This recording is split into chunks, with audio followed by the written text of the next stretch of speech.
Good morning, everybody, and welcome to today's episode of my weekly card reviews. Today I'm going to review the cards of Season 2, Week 8, and this is the first week of cards that we'll get in the month of October. A few days ago there has been the start of the month, so all the cards that I reviewed in the last 4 episodes were rotated into the standard rotation, and from now on, the next 4 episodes, those cards will rotate in October. This week we also had the comeback DC. So today I will be reviewing 13 cards once again. As you can see, I also changed up the background of the card reviews a bit. So in the next few episodes, I will use variations of this purple background that you can see right now. And I think in the future, in general, I will just start to use some random background images from in-game or from the internet or whatever. And yeah, also note that in a few days there will be a new meta tournament hosted by Shadow Knight. So if you are like me and you like to play competitively or you just generally like to try out new decks, then you should go and participate in that tournament. And yeah, there's a new meta now that all those new cards rotated in. A lot of interesting stuff. Food is finally playable. Dragons are kind of okay as well. And a lot of other stuff too. So yeah, and yeah, I think that's about it. As usual, you should go ahead and check out the video of Submitted for Your Approval. Really good episode again. I can always recommend that show. Also, there are card reviews by Empty Folder and by JTAT on the subreddit. I will link those in the description as well. And yeah, now let's get into my card reviews. The first card of the week is Actor of Many Faces. It's a 3-mana 1/4 Spirit Halfling, and it has active pay 1 mana to trigger a friendly unit's summon ability. So this is basically Invoking Chant on a stick. Invoking Chant has not really seen any major play so far, but I think this could be really interesting in the future because there are some summon effects that you would be willing to pay way more than just 1 mana to trigger. And now we have both Invoking Chant as well as the Actor of Many Faces, so there might be going to be some sort of summon-based deck, perhaps in Marie, because Marie's level 3 also cares about summon effects. And yeah, I think this is a really interesting card that will be considered in the future. It may be going to spawn a new archetype. I have already envisioned kind of like a deck with a more unit-based Marie deck, because right now most Marie decks are kind of like more stallish and they generally just rely on like getting to the level 3 as early as possible and then stabilizing with cards like Legion or Xlorp. So maybe there could be like a more early game unit focused build and that uses a level 3 on just every turn, so and on like not as impactful effects, but just to like get some sort of effect every turn. So yeah, I think Actor of Many Faces is a pretty solid card. I give this card 3.5 stars because I think it might be going to like carry a new archetype into the meta or something like that. Also, like 1/4 is a pretty solid stat line for a card with an active ability. So maybe even if you're not making a new archetype out of this, maybe you can just play it in a Vox Marie deck or something like that. So that's also a possibility, or just Vox decks in general. Yeah. So yeah, 3.5 stars, pretty solid card. You will see this in the future. It maybe doesn't have quite as much support right now, but I think it has a lot of potential. The second card of the week is Blind Hunter. It's a 2-mana 3/2 dinosaur in strength, and it has when you attack with exactly one unit, this also attacks. So this got in as part of the aggro design competition, not design competition, like archetype completionist thing. I think there's also another card that got in from that competition that I will review later. And this is pretty much straight up Heldim support, because Heldim has the passive that wants you to only attack with one unit, so you get 2 XP.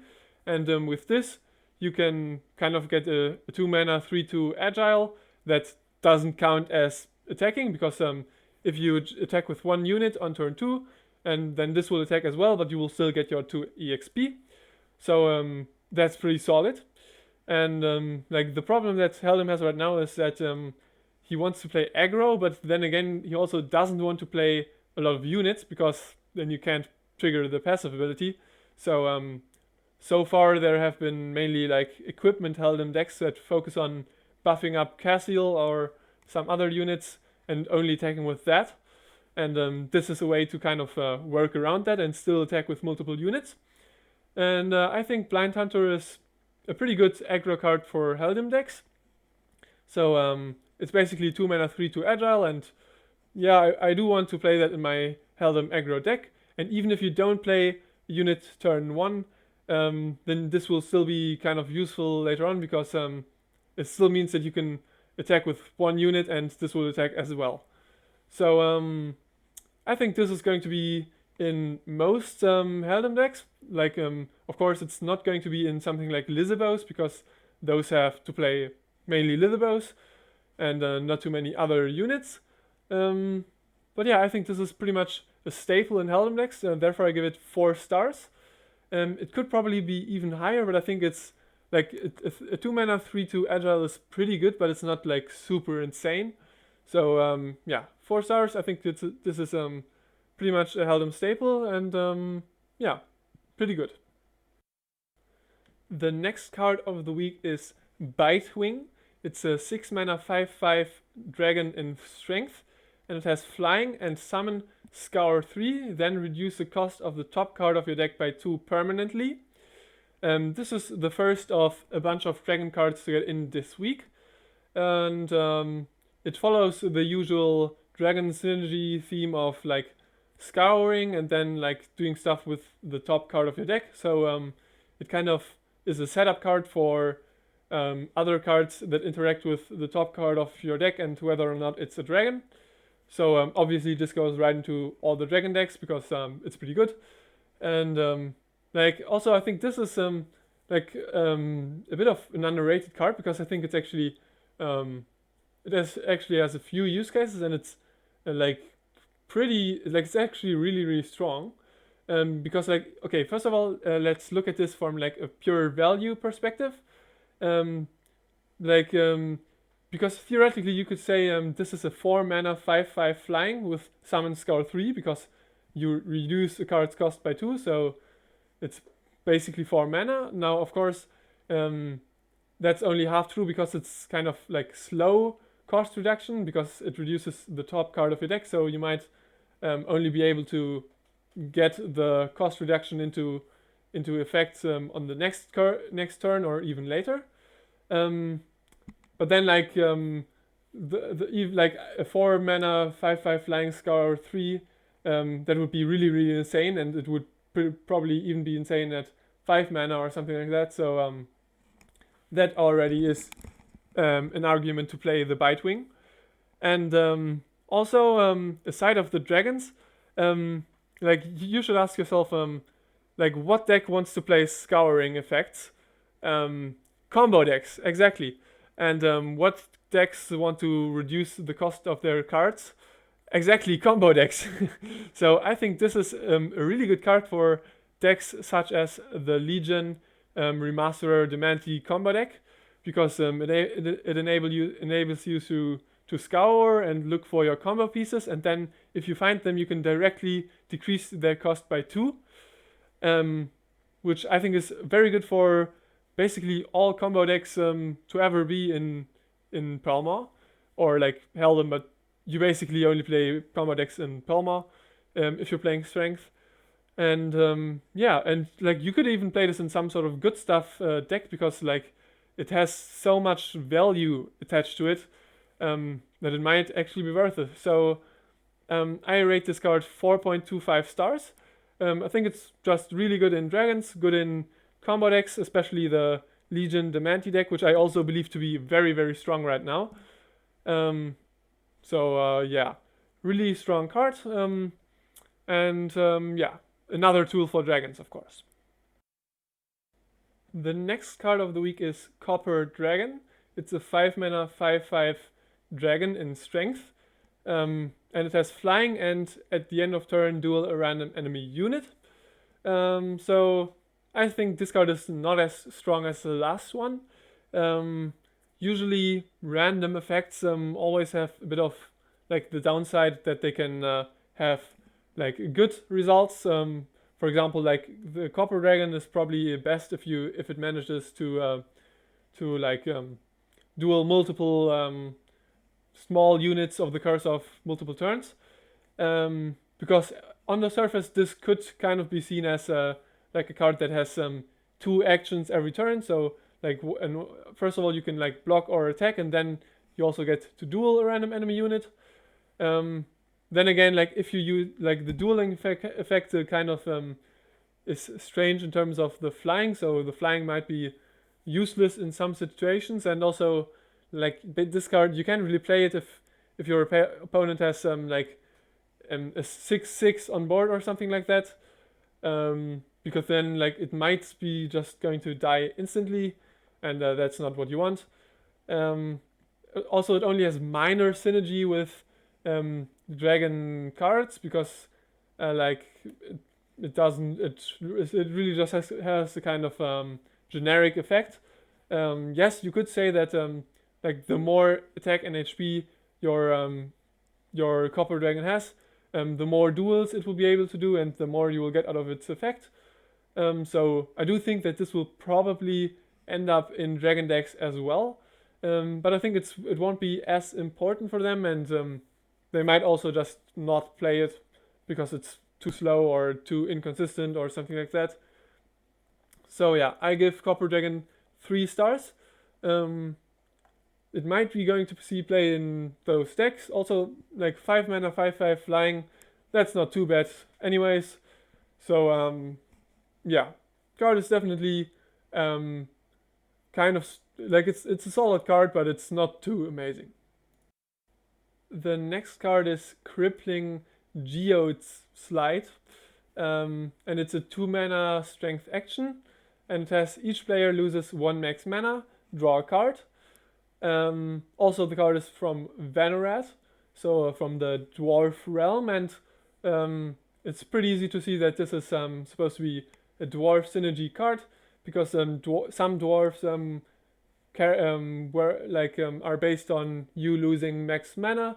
For example, you have the 3 mana 3/3 that like decreases the cost of all your dwarves based on how often you lose max mana. And there are also some others, but like this card has kind of been hyped up by some people, but I gotta admit I don't really see it. Also, like I've never really played dwarf, so I don't know too much about them. But I do know that right now they don't really have enough tools. There are only very few dwarves in standard, and some of them don't even really synergize with this at all. For example, the 1 mana bitter dwarf worries about you having less max mana than your opponent, and this makes both players lose the same amount of max mana. So you can't even do bitter dwarf into Crippling Geoslide that well. Also, like it kind of just like the thing is, dwarves have always kind of been an aggro deck, if anything. And in an aggro deck, do you really want to play a 2 mana do nothing? I don't know. I think this is kind of like this might just be too slow for those aggro dwarf decks to play. And like also like I don't really know how to rate this, because obviously, if you were to play this standalone, then it would be terrible because, like, it's a net draw a card for 2 mana and nothing else. So that's pretty bad. And like, if I don't rate this standalone, then do I rate the whole dwarf deck with this card? I don't really know. So I give this card 2 stars because like, dwarf decks are kind of weak, and I don't think this is too important for them. But I also just kind of don't know. But yeah, also some people say it's kind of like a disruption card because, like, if you know that your opponent has like, I don't know, an 8 mana combo, then you can play this and they will have to wait a turn. But also, like, if you want to disrupt combos, then you can play other cards. For example, one that will get in later this week, or even 2 that get in. And like, they can, with this card, they can just wait a turn and then do their combo. So I don't think that you will use it in that case. So overall, I rate this 2 stars. I'm not too sure about it, but I think you probably won't see too much of this. Yeah. The next card of the week is Marauding Boatswain. It's a 3 mana 3/2 Pirate Duskling in Mind. It has Overrun, Agile, and when this damages the opponent, steal the oldest card from their hand. They draw a card. And this card is pretty much a straight up aggro card. Perhaps for Ashgurdy, because that's where you play Mind aggro. But even like maybe also Kyungmi or something. And there are actually 2 cards that we can compare this to. First of all, there is the Speed Demon. That was a card that got in very, very early in the lifespan of Collective. It used to be a 3 mana 3/3 summon this attacks, but back then it was considered to be so strong that it was nerfed by -1 HP. And nowadays that's kind of like unthinkable because like a 3/3 agile for 3 isn't even considered to be that strong nowadays. But yeah, that shall be said. And also there is the Dream Stealer, also a rotated card, which was a 3 mana 3/1 agile overrun. When this damages the opponent, draw a card. And that card was also pretty much a staple in all Ashgurdy decks because it was used for like proccing your passive and also drawing a card. And this card is kind of like the Dream Stealer thingy, but perhaps better even. It has +1 HP, and it also steals a card from your opponent. So perhaps in the oldest card from your opponent might be something like a combo piece, so you can disrupt their combo with this. It might also be an AoE that they want to use to kill all your aggro units. So I think it has a lot of potential to kind of like disrupt your opponent in a way. Of course, in terms of net value, they will redraw that card, so it will only be +1 card for you, and they will kind of stay at the same amount of cards. But also, I think this card is just generally pretty strong. It has Overrun and Agile, so it's pretty likely that this is going to damage your opponent on the turn that it's played. And also, like, stealing cards is always useful. The oldest card of your opponent might also just be a high cost card, which is good if you play aggro sometimes, because if you run out of cards, you can play that, like, I don't know, Dan Smith or Lithethap, Soulclaimer, or whatever they have as the oldest card of their hand. So yeah, I think this card is a pretty solid card for all Ashgurdy aggro decks, possibly even Kyungmi. I'm not sure if this is like a staple, but I think in most unit based or like even burn based aggro decks in Ashgurdy, this is going to see play. So therefore, I rate it 3.75 stars. Because yeah, it's kind of just pretty solid. It helps you proc your passive. it helps you get more cards into your hand. In Kyungmi, you can also use the cards that you steal to as like fodder for your hero active. So that's also one use case. So yeah, pretty solid card overall. Might very well be going to see play in Ashgodi or Kyungmi. The next card of the week is Negative Elemental. It's a 2-mana 1/3 neutral toon elemental. And it has summon target enemy unit gets -1/-1 permanently until Negative Elemental leaves play.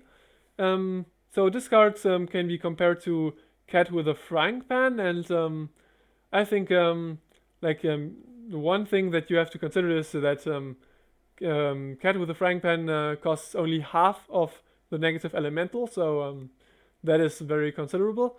Also, Negative Elemental has the upside that it can use its -1 HP decrease to kind of like shut down Undying Brutes or Vigorous Maws, because it's a permanent decrease, or at least until the Negative Elemental leaves play again. Also, you can just use this to kind of like weaken an enemy aggro unit's attack. So -1 attack might make that unit like not proc Ashgodi's passive or just deal a bit of less damage. So I think this is mostly a control card. I think it's like definitely quite a bit weaker than the Cat with a Frying Pan. Just because like first of all it's 100% increase of mana, and then also like it's not even permanent damage. So like if you play this and then your opponent duels your Negative Elemental, then it will just have been a 2-mana 1/3 without an effect, basically. So that is considerable. And also one thing to note is this is an elemental, so you could theoretically use your Morpheme 3-mana 3/2. I forgot its name.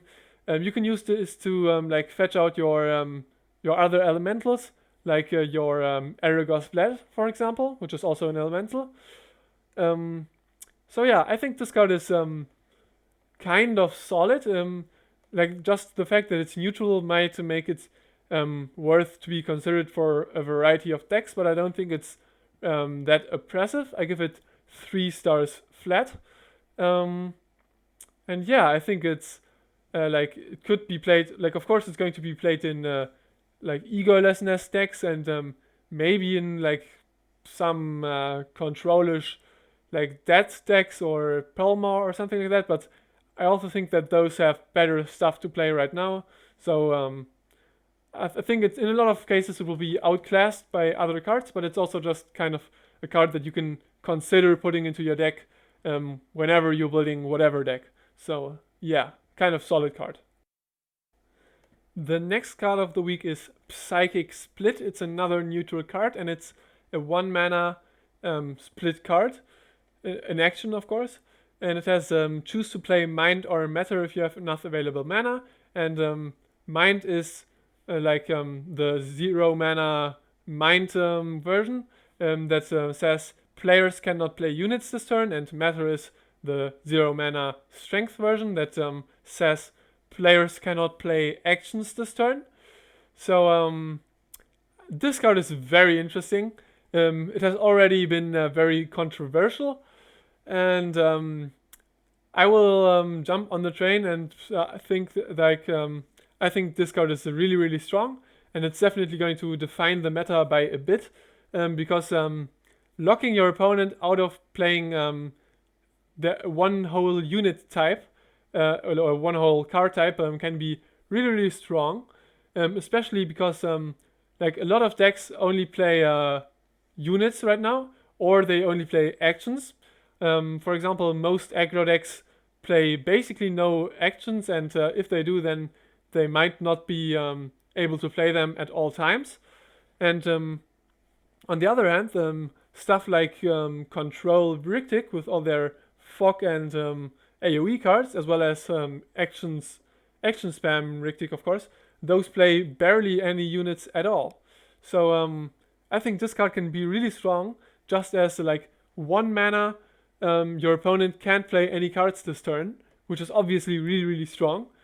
Now, of course, you can't. You are also like kind of putting a negative effect on yourself because you also can't play that card type. But I think most decks will have like 80% or more of one card type, so I think that should be relatively easy. I think the main place for this would be in perhaps action spam, but mainly the Folkloritic, because like control decks in general, they in the early game they basically have the game plan of not letting the opponent build up too much pressure on board, and like locking your opponent out of playing any units at all is like perfect for them.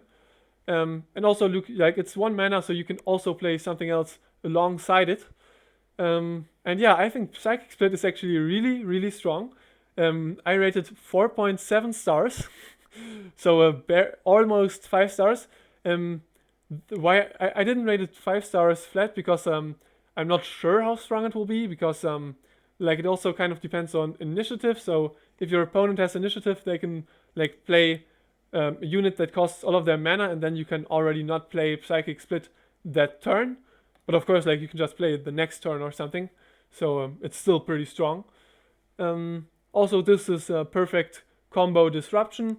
So that's a use case.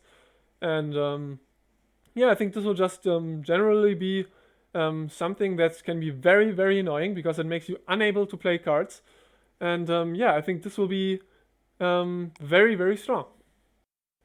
The next card of the week is in a way kind of similar to Psychic Split. It's a Shadowscale. It's a 5 mana 7/6 strength dragon, and it has flying and summon. Choose a unit in your opponent's hand, put it into play attacking. And I think this card is actually really, really strong. It's kind of similar to Psychic Split because it can be used to kind of disrupt your opponent. You can use this to pull out your opponent's combo pieces. You can also use it on like weak units in your opponent's hand that have effects. So like something like Dan Smith is like the perfect target for the Shadowscale. Also, like it's a 5 mana 7/6 flying. Like that's massive stats. So first of all, you can like use martial promotion on a 4 mana unit to pull out your flying 7/6, which is like really, really strong. And then also like I would definitely play a 5 mana 7/6 flying in my deck. So theoretically, the summon would have to be like a downside to make this card somewhat balanced. But I think this card is like the summon effect is, if anything, neutral, if not even positive most of the time, because I think there are a lot of targets in your opponent's hand in most decks that you would love to pull out attacking.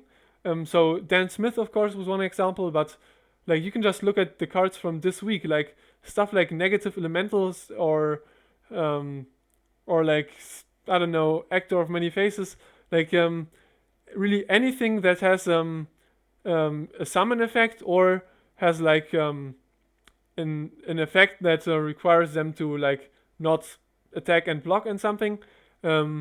Those cards will be perfect targets for this.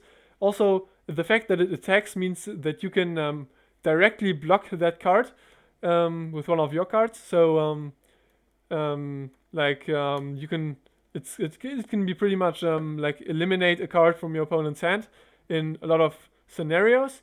So I think this card will be really strong in aggro because, well, obviously it's a 5 mana 7/6 flying that can like disrupt your opponent, so that they can perhaps not play their Clorp to kill your whole board, or like other examples too. Like I don't know, like your unit that does AoE damage or whatever, and you can also just use this in like a control-ish deck to like pull out one of your opponent's units that they don't want to attack with. So something like Sycomancer, for example, or I don't know, Unbelieving Belfry, and then you can block that unit and you will have eliminated it from their hand. And I think that's pretty strong.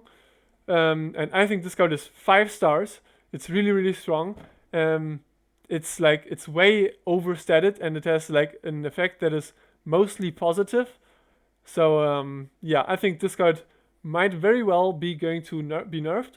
And of course, it kind of depends on how the meta looks. So if there are a lot of decks that only run high cost cards or like only play value cards, so something like Dead Control, for example, then this card might not be that good. But if it's the other way around, and there are only decks that play like small units with summons, then this will be really good. So yeah, I think this card is really, really strong. 5 stars. Pull out your opponent's Amnesia Mages, your opponent's Dan Smith, your opponent's Sycomancer, whatever. This has so many uses. I think it's really strong. Now we have the last regular card of the week. It's a 3-mana 3/3 in Spirit, and it's the Spirit Breaker, and it's a Spectre. And it has Agile and Summon. Banish up to 3 cards in your graveyard. An ally gains HP equal to the number of cards banished. And yeah, this card I think is pretty good support for Marie, because in Marie you usually have want to get cards into your graveyard, and also you want to like banish cards in your graveyard so that you can set up your top card in your graveyard to be something that you will then use your level 3 ability on. And also, like, this has like this interesting effect of giving an ally HP. So it's important to distinguish that this means that you can give yourself the HP, but you can also give it to a friendly unit. So if you want your Lizabo Channeler to be protected from those pesky cat with a flying prance, then you can use this to give the Channeler more HP. But you can also just use this to give yourself up to 3 HP and perhaps trigger your Baleful Pumpkinkin or something like that. Also, it's a 3-mana 3/3 Agile, which, as I established earlier with the Marauding Boatswain, is not too bad anyways. And yeah, I think this does have the downside that you will, in the early game, not be able to use the summon effect, because it takes a few turns until you get until you start to get more units into your graveyard. So I think this card is mainly going to be used for banishing cards when in Marie, when you have your level 3 out, so that you can set up your graveyard. So therefore I give it 2.75 stars. Mainly for that Marie case, but like maybe you also play this in Bullock because it's a 3-mana 3/3 Agile or something, and maybe you play this in life gain decks because like it gains you HP or something. Like I think it's going to be it has a lot of use cases. It's a pretty solid card, and it might very well also just be going to be a Marie card, which is good because right now Marie kind of is very narrow and still misses a few cards to be very good. But yeah, Spirit Breaker, solid card. And also Spectre synergy, so perhaps you want to play it with Spook Blast or something like that. And that was it for the normal cards of the week, but there is still the DC of this week, which is the turnaround or like comeback DC, which has been decided by the tournament winner of the last tourney, which is Sidewalk. And this DC is based around cards that are based on you having less of a certain property than your opponent. So like you having less cards, less units, less HP than your opponent. And this is going to be sadly the last DC for a while, because the tournaments are no more. But yeah, let's look into this DC and the 3 cards that got in from it. So the first card is Drallog Sneak. It's a 2-mana 2/2 Mind Drallog from Terra 4891. And it has summon if your opponent's deck is larger than yours, deal 3 damage to your opponent. And yeah, obviously this is supposed to be in Drallog decks because they play stuff like the Emoji Mancer, which shuffle cards into your opponent's deck, meaning that this is going to become a 2-mana 2/2 deal 3 to your opponent, which also triggers Ashgardy's passive. So that is one noteworthy aspect. And yeah, I think this card is it's kind of an awkward position because there is no 1-mana card that makes you shuffle cards into your opponent's deck. Like the only way is like if your opponent plays something like Pilgrimage, but like you can't really rely on that. And then also like it takes a few turns until you will be able to play your Emoji Mancer or like your Bombs and Bones or something. So you can't really play this on curve, and even if you manage to get off its effect, then like it's a 2-mana 2/2 deal 3 to your opponent. Yeah, so what? You're still playing a 2-mana 2/2. Like I think that's kind of like a bit underwhelming. And like even if we were to print a 2-mana 2/2 deal 3 to your opponent without any condition, it would be pretty solid, but it wouldn't even be that strong. So like this card just strikes me as pretty bad. So I give this card 1.5 stars. I'm not even sure if it will see play in Drallog decks because like 3 damage to your opponent and like that inconsistent for a deck that kind of wants to play on curve pretty much. I'm not sure if it's actually going to see play there. And like generally speaking, it's a pretty aggressive card, but then you can't play it on curve, so like that's pretty awkward. Like aggro decks usually want to play on curve, and also it is a 2-mana 2/2, which is like very bad stats, and it doesn't give you any more value. So I think the card is pretty bad, honestly. It might be going to see play in Drallogs, but it's definitely not one of their best cards or anything, so I think it won't change anything really about the Drallogs deck. So yeah, 1.5 stars. Could use a buff, I think. The second card from the DC is the Dunewalker Guard. It's a 4-mana 1/3 Fuel from Mirage, and it has Agile, Ambush, and Summon. Create a copy of this. Then, if you control less units than the opponent, create another one. So if you have less units than your opponent, you will get 3 Dunewalker Guards onto your board. And I think this card is interesting. First of all, it has very neat synergy with cards like the promotion, the 2-mana rebound thingy. 1-mana rebound, but if you play it off affinity, then it's 2 mana. So if you use martial promotion on the guards, then each of them can summon a 5-mana unit from your deck, which is pretty strong. And then also, like, obviously it's a Dunewalker, so it has Dunewalker synergy by being 1 attack. But the problem here is that Dunewalkers are one of the aggressive decks in Ashgardy, and in an aggressive deck, you are never, or like almost never, going to have less units than your opponent. So often this is just going to be like 2 copies of the 1/3 that can immediately act, which isn't too terrible, but it's also not too good. And also this card competes with Hunting Party, which is a 5-mana card that summons 3 1/2s with Agile that have Frenzy 1. And that card also synergizes with you having no units or like few units, because if you have no units, it costs 1 less.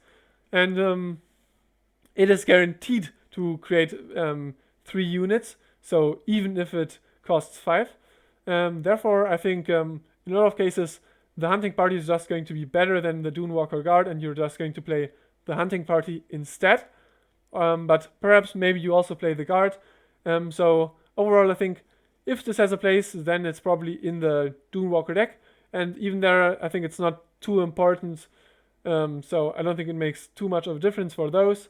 Theoretically you could also play this in the control deck just to get 3 blockers, but right now we don't really have like a unit-based control deck in mind at all, so I give this card 2 stars, mainly for the Dunewalker deck. So maybe it's going to see play there, but the card isn't that strong, I think. But it has some potential use cases. And now we are on to the last card of the week, which is Ragukai the Storm. It's a 6 mana 2/4 dragon god in mind, and it's a legendary. And it has flying and summon. If your opponent has more HP than you, this deals 3 damage to all other units without flying. And it also has a when this attacks, deal 2 damage to the opponent 2 times. So there's a lot of stuff to talk about this. So first of all, the passive ability that when you attack, it deals 2 damage to the opponent 2 times, is obviously like a kind of aggro effect because like it synergizes very well with Ashgardi's passive. It makes you proc that passive pretty easily. Then again, it's also flying and it has synergy with other flying units. But the problem there is the summon wants you to have less HP than your opponent, which is almost never going to be the case in aggro decks, because aggro decks are based around beating down your opponent's HP. And then you're playing a 6 mana 2/4 flying, which is terrible. So like the two abilities kind of just don't synergize very well with each other. Also, like if you play this, because like the main use for this is going to be in control decks, so mainly in Rictic, and then if you're playing this in Rictic, then you're also like you're likely to have less HP than your opponent, because Rictic doesn't really play too much stuff in the early game, and they also don't have any life gain. But if you played in Rictic, then you don't usually care about the body, because you're not playing an aggro deck at all. So then it's basically Crushing Waves with a condition. Crushing Waves being a card in Legacy that was 6 mana, deal 2 damage to all units that don't have flying or are fish. So I think this is a solid option for like Rictic fog decks and stuff like that. And aside of that, I think all other decks probably don't have like this ability to consistently have less HP than the opponent. But also like in this Rictic fog control deck, you can also just play something like Earthquake or like Wilting Memories instead, and that might be worth it more than the dragon. So I give this card 3.75 stars. It's a pretty solid card to play in like Rictic control, because it deals 3 damage to basically everything. But then also, like, if your opponent is Heldim and he plays Cassiel, or like your opponent is like Ashgardi and plays Flying Synergy deck with stuff like the Sky Totem, then it's kind of bad because it doesn't clear those units. But yeah, deal 3 to all units is kind of solid. Also, like, it has a body that you can also use to just block your opponent's aggro units. So pretty strong card overall. And yeah, kind of a lot of use cases, but then again, the condition kind of hinders it from being played in those flying synergy decks, I believe. So that was this week's 13 cards of the week. Quite a few potential meta breakers. So watch out for the Psychic Split and the Shadowscale. Also, Dragon's got a lot of tools.